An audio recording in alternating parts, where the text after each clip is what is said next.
Call centre आम लोगों की मुश्किलें हल करने और उन्हें समाधान देने के लिए काम करता है। वहीं उत्तर प्रदेश के नोएडा में कॉल सेंटर के नाम पर लोगों से ठगी की जा रही थी। नोएडा पुलिस के हाथ एक बड़ी कामयाबी लगी है। नोएडा के A18 सेक्टर 6 में 23 अगस्त की शाम को करीब 5:30 बजे एक फर्जी अंतर्राष्ट्रीय कॉल सेंटर का भांडा फोड़कर विदेशी नागरिकों से लाखों रुपए की ठगी करने के आरोप में 84 लोगों को गिरफ्तार किया गया है। पुलिस डीसीपी हरीश चंद्र ने गुरुवार को बताया कि पकड़े गए लोगों में से 46 पुरुष हैं और 38 महिलाएं हैं। और क्या कुछ कहा, आइए आपको बताते हैं। ये थाना फेज 1 को एक सूचना प्राप्त हो रही थी बहुत दिनों से कि एक नाइट में कॉल सेंटर चल रहा है, जिसपे एडीसीपी और एसीपी के जो है वो सुपरविज़न में एक रेड की गई। और रेड करने पे जो है वो एक बहुत बड़ा कॉल सेंटर जो 150 डेस्कटॉप की कैपेसिटी का था, इसको जो है वो पकड़ा गया।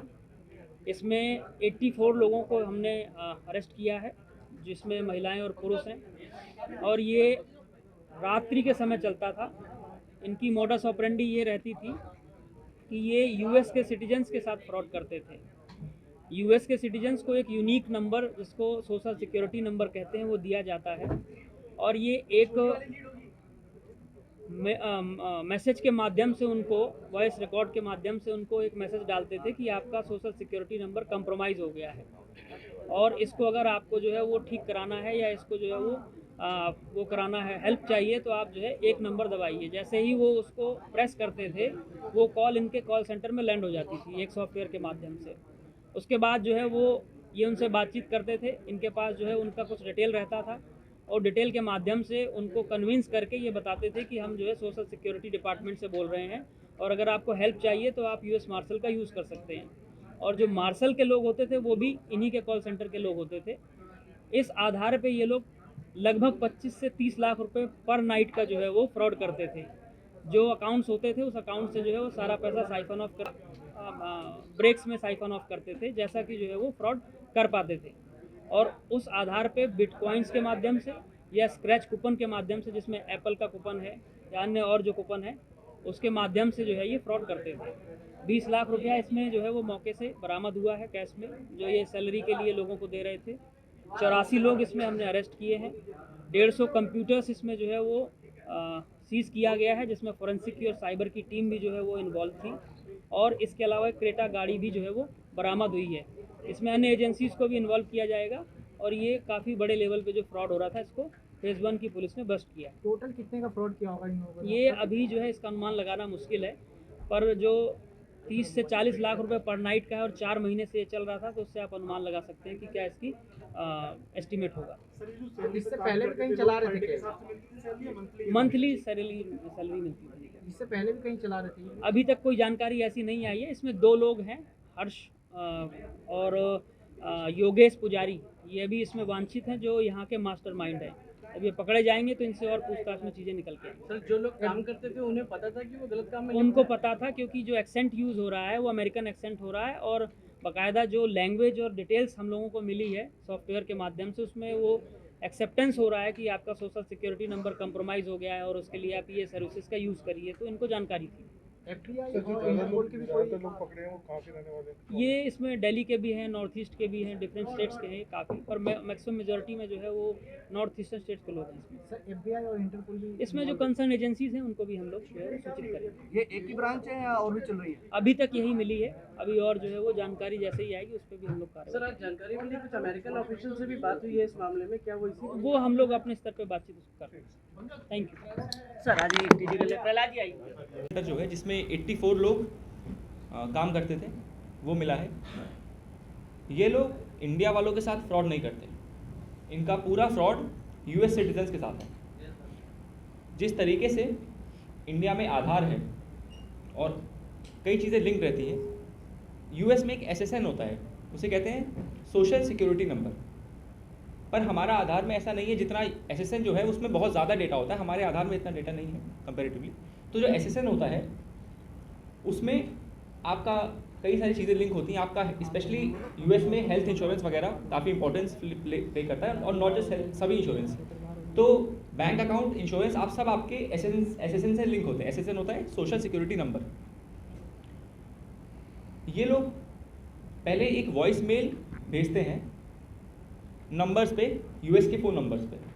हमें 4 लाख ऐसे फ़ोन नंबर मिले हैं जिन पे इन्होंने आज तक वॉइस मेल भेजे हैं। जब लोगों को ये वॉइस मेल आता है तो कुछ लोग तो उसको इग्नोर कर देते हैं, जो लोग उसको इग्नोर नहीं करते हैं वो उनको बोला जाता है कि अगर हम सोशल सिक्योरिटी डिपार्टमेंट से बोल रहे हैं यूएस के, और ये वॉइस मेल मिलने के बाद बोलते हैं कि आप इस नंबर पे कॉल करें अगर आपको अपनी समस्या का समाधान करना है तो लोग खुद कॉल करते हैं। और उसके बाद वो कॉल आता है, जो सेक्टर 6 में बैठा ऑफिस है वहाँ पे करीब 150 कंप्यूटर हैं और उनका अपना स्विच लगा हुआ है, उस पर कॉल आता है।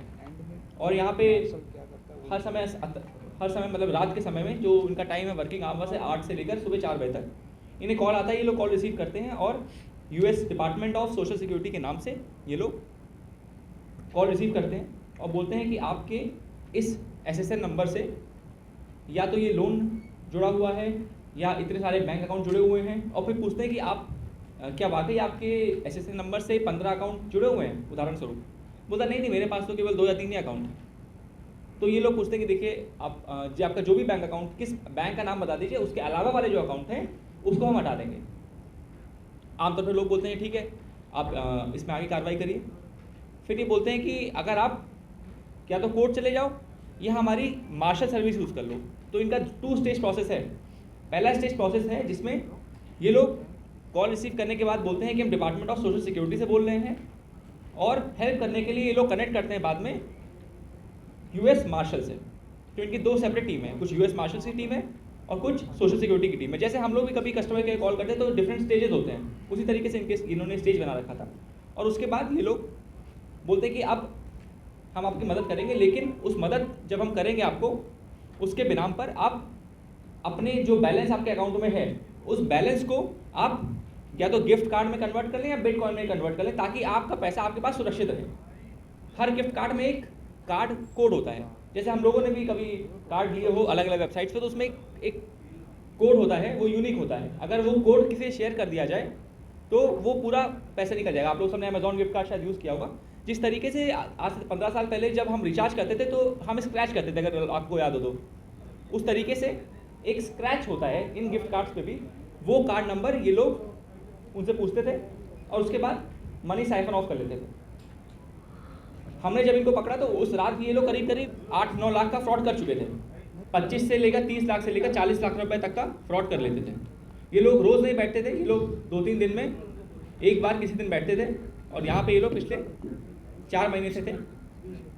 इनके पास से 100-150 कंप्यूटर, 20 लाख रुपए, कुछ गाड़ियाँ बरामद हुई हैं और 84 पीपल अरेस्ट हुए हैं। इसमें एक फॉरेंसिक टीम आई थी और उसने इन सभी कंप्यूटर्स में जो फाइल्स हैं उनको फॉरेंसिकली एनालाइज किया है और इसमें आगे बहुत ही साइंटिफिकली पूरा प्रोसेस काम कर रहा है।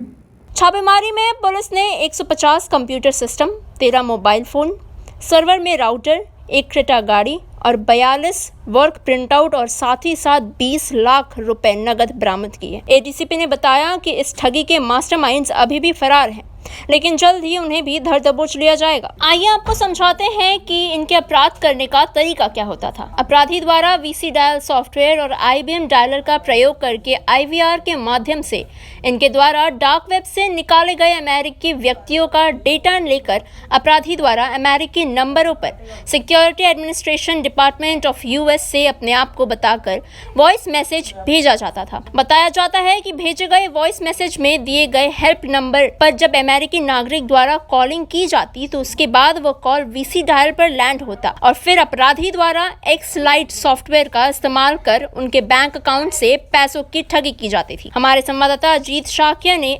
एडीसीपी से बात की।